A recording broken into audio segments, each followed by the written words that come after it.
Hello friends, आज हम आपको कनकेव मिरर में डिफरेंट इमेजेस बनाना सिखाएंगे। पहली कंडीशन में लिखी है when the object is placed between P and F. तो कनकेव मिरर में कैसा इमेज बनेगा। तो चलिए सबसे पहले कनकेव मिरर बनाते हैं आपके लिए। क्या कीजिए, अपना कंपास एडजस्ट कीजिए और एक कनकेव मिरर बनाइए। कनकेव मिरर का फंडा ये होता है कि उसका आउटर सरफेस पॉलिश होता है। ठीक है, आउटर सरफेस का पॉलिश होना हमें ये बताता है कि ये कनकेव मिरर है। अब एक लाइन जो कनकेव मिरर के बिल्कुल सेंटर से जाएगी, उसको इंटरसेक्ट करती हुई, उसको बोलते हैं प्रिंसिपल एक्सिस। और वो प्रिंसिपल एक्सिस जहां पर कनकेव मिरर को टच करेगा या इंटरसेक्ट करेगा उसे बोलते हैं पोल, डिनोटेड बाय पी। फिर यहाँ दो चीजें हैं, एक को बोलते हैं फोकस और एक को बोलते हैं सेंटर ऑफ कर्वेचर। फोकस क्या होता है, पहले होता है फोकस कहाँ रखते हैं। पोल से एक बिल्कुल डेफिनेट दूरी पर फोकस रखा जाता है। अब ये दूरी आप अपने हिसाब से कुछ भी ले सकते हैं, जैसे मैंने यहाँ पर 2.5 सेंटीमीटर ले रहा हूं मैं, तो यहाँ फोकस हो गया 2.5। और जो सेंटर ऑफ कर्वेचर होता है वो उतनी ही दूरी पर होता है फोकस से जितना पोल है फोकस से। ठीक है, तो जैसे 2.5 लिया है तो मैं फोकस से सेंटर ऑफ कर्वेचर को भी 2.5 ही रखूंगा। ये देखिए, ठीक है, तो सेंटर ऑफ कर्वेचर आ गया, फोकस आ गया, पोल आ गया। अब हमारा जो ऑब्जेक्ट है वो पोलर फोकस के बीच में है, तो पोलर फोकस के बीच में एक ऑब्जेक्ट रख लीजिए। ठीक है, ऑब्जेक्ट का हाइट उतना ही लीजिएगा जितना ये दो लाइनों के बीच का हाइट होता है। इससे क्या है, आपको मेजरमेंट में दिक्कत नहीं होगा। ठीक है, अब पहला रूल कि when a ray of light is parallel to when a ray of light is parallel to principal axis it will always pass through focus. तो ये फोकस से ही पास करता है, ये पहला नियम है हमारा। तो देखिए, ठीक है, when a ray of light is parallel to principal axis it will pass through focus. फिर दूसरा है when a ray of light directly passing through C, मतलब centre of curvature, directly passing through C, तो it will bounce back with the same path. तो bounce back कर गया। अब इस साइड तो हमें ये जुड़ता नहीं दिखाई दे रहा है, इंटरसेक्ट होता नहीं दिखाई दे रहा है, तो चलो उल्टी साइड पर चलते हैं। तो आप क्या कीजिए, बिहाइंड द मिरर लाइन को एक्सटेंड कीजिए, क्योंकि बिहाइंड द मिरर है तो डॉटेड आएगा, और लाइन को बिल्कुल स्ट्रेट जाने दीजिएगा। ठीक है, ऐसे ही दूसरी लाइन को भी खींचिए, देखिए कहाँ इंटरसेक्ट करती है, ये तो सीधी जाएगी, फिर बिहाइंड द मिरर में डॉटेड रह जाएगी।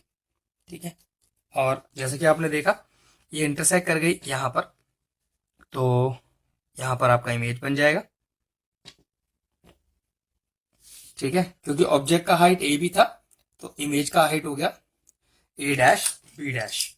चलिए तो नेचर लिखते हैं। तो what is the nature of the image. पहला, बिहाइंड द मिरर है इसलिए डॉटेड बनाया है, इसको आप वर्चुअल बोलते हो, तो वर्चुअल के साथ वर्ड लगता है इरेक्ट, वर्चुअल एंड इरेक्ट। दूसरा है इमेज का साइज ऑब्जेक्ट से बड़ा है तो वर्ड है मैग्निफाइड। और लिख सकते हैं तीसरा पॉइंट चाहे तो बिहाइंड द मिरर। तो ये हुआ हमारा ऑब्जेक्ट जो पी और एफ के बीच में रखा था, और ये हुआ उसका इमेज। तो ये था हमारा सोल्यूशन। तो हमने कंडीशन लिखी है कि when the object is placed at C centre of curvature, image कैसा बनेगा। तो चलिए हम आपको बताते हैं। सबसे पहले एक कनकेव मिरर बनाते हैं। कनकेव मिरर का लॉजिक ये होता है कि जो उसका आउटर सरफेस है वो पॉलिश्ड होता है। आउटर सरफेस का पॉलिश होना आपको ये बताता है कि ये एक कनकेव मिरर है। ठीक है, अब एक लाइन लेते हैं जो बिल्कुल बीच से जाएगी, और वो लाइन कहलाएगी प्रिंसिपल एक्सिस। ठीक है, अब इस लाइन ने जहां पर इंटरसेक्ट किया आपके मिरर को उसको बोलते हैं पोल, डिनोटेड बाय पी। अब पोल से बिल्कुल एक डेफिनेट दूरी पर फोकस रखा जाता है, वो दूरी आप अपने हिसाब से जज कर सकते हो। मैंने वो दूरी 2.5 ली है, और फिर उस बिल्कुल बराबर दूरी से ही आपको रखना है सेंटर ऑफ कर्वेचर।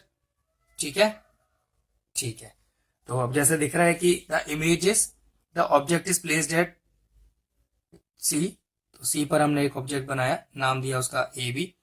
नियम के अनुसार when a ray of light is parallel to principal axis, when a ray of light is parallel to principal axis it will pass through focus, तो फोकस से पास कराइए। और एरोस का ध्यान रखना, हैंड टू हैंड एरोस बनाते जाइएगा, कौन सी लाइन कहां से जा रही है। फिर again when a ray of light directly passing through F, अगर कोई रे ऑफ लाइट सीधा एफ से पास करती है, बहुत ध्यान से बनाइएगा, then it will become parallel to principal axis after reflection. ठीक है, तो करीब करीब जो हमारा इमेज है वो बिल्कुल सी के नीचे आ रहा है। ठीक है, तो यहां पर अपनी हम नेचर लिखते हैं। नेचर क्या है हमारे फिगर का?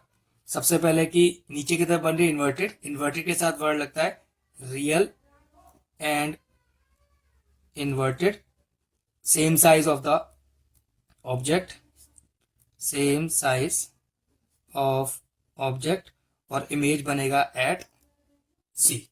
तो चलिए बियॉन्ड सी के लिए पहले हम अपना मिरर बनाते, कनकेव मिरर। कनकेव मिरर कैसे पहचानते हैं? उसका आउटर सरफेस पॉलिश करके। ठीक है, वो आउटर सरफेस पॉलिश हो गया। अब उसके बाद प्रिंसिपल एक्सिस, प्रिंसिपल एक्सिस जहां टच करेगा मिरर को उसको बोलते हैं पोल। पोल से एक डेफिनेट दूरी पर फोकस, जो यहां पर मैंने लिया है 2.5। ठीक है, फिर फोकस से सेंटर ऑफ कर्वेचर बिल्कुल 2.5 सेंटीमीटर ही होगा, जैसा कि पोल से फोकस था। ठीक है, ऑब्जेक्ट रखा है बियॉन्ड सी, तो चलिए बियॉन्ड सी कहीं पर भी अपना ऑब्जेक्ट रख लीजिए। ऑब्जेक्ट का नाम दीजिए, हाइट का नाम ए बी। अब पहला नियम, when a ray of light is parallel to principal axis, is parallel to principal axis it will pass through focus, it will pass through focus. तो ठीक है, और एक लाइन पास कराइए आप सेंटर ऑफ कर्वेचर से, तो उसका नियम होता है when a ray of light directly passing through see it will bounce back with the same path. तो देखिए हमारा इमेज इन दोनों लाइनों के इंटरसेक्शन पॉइंट पर बनेगा, और इमेज हो गया ए डैश बी डैश। तो अगर मैं नेचर लिखना चाहूं अपनी इमेज का, तो उल्टा बन रहा है, इन्वर्टेड, तो वर्ड आएगा रियल एंड इन्वर्टेड। इन्वर्टेड के साथ रियल वर्ड लगता है और वर्चुअल के साथ इरेक्ट वर्ड लगता है। और आपकी इमेज की साइज छोटी है तो ये हो गया डिमिनिश्ड।